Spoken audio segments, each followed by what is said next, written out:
हीरे की खान। अफ्रीका महाद्वीप पर हीरों की बहुत सी खानों की खोज हो चुकी थी, जहाँ से बहुत प्रकार के हीरे प्राप्त हुए थे। वहाँ के एक गांव में रहने वाला एक किसान अक्सर उन लोगों की कहानियाँ सुना करता था, जिन्होंने हीरों की खान खोजकर अच्छे पैसे कमाए और अमीर बन गए थे। वह भी हीरे की खान खोजकर अमीर बनना चाहता था।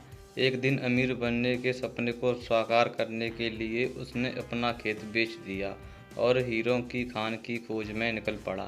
अफ्रीका के लगभग सभी स्थान छान मारने के बाद भी उसे हीरों का कुछ पता नहीं चल पाया। समय गुजरने के साथ साथ उसका आत्मविश्वास गिरने लगा। उसे अपना अमीर बनने का सपना टूटता दिखाई देने लगा। फिर वो इतना हताश हो गया कि उसने जीने की तमन्ना ही समाप्त कर दी और एक दिन उसने नदी में कूदकर अपनी जान दे दी। जिस किसान ने उसका पहले खेत खरीदा था, एक दिन उसी खेत के मध्य उस बहती छोटी नदी पर गया। उसे नदी के पास में से इंद्रधनुषी प्रकाश फूटता दिखाई दिया। उसने ध्यान से देखा तो नदी के किनारे एक पत्थर पर सूर्य की किरणें पड़ने से वह चमक रहा था। किसान ने झुककर वह पत्थर उठा लिया और अपने घर ले गया। वह एक बहुत खूबसूरत पत्थर था। उसने सोचा कि यह सजावट के काम आएगा और उसने उस पत्थर को घर के बाहर लगा दिया। कई दिनों तक वह पत्थर उसके घर पर सजा रहा। एक दिन घर पर उस किसान का एक मित्र आया।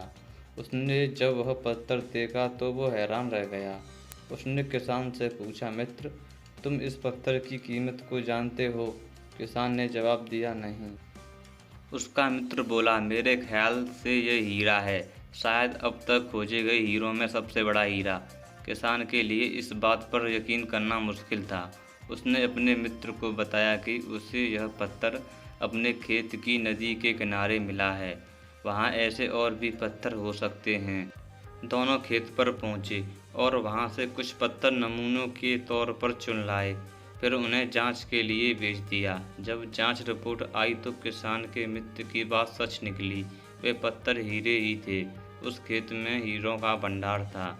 वह उस समय तक खोजी गई सबसे कीमती हीरे की खदान थी। दूसरा किसान उस खदान की वजह से मालामाल हो गया। पहला किसान अफ्रीका में दर दर भटका और अंत में जान दे दी, जबकि हीरे की खान उसके अपने खेत में उसके कदमों तले थी। इस कहानी से सीख, मित्रों, इस कहानी में हीरे पहले किसान के कदमों तले ही थे, लेकिन वह उन्हें पहचान नहीं पाया और उनकी खोज में दर दर भटकता रहा।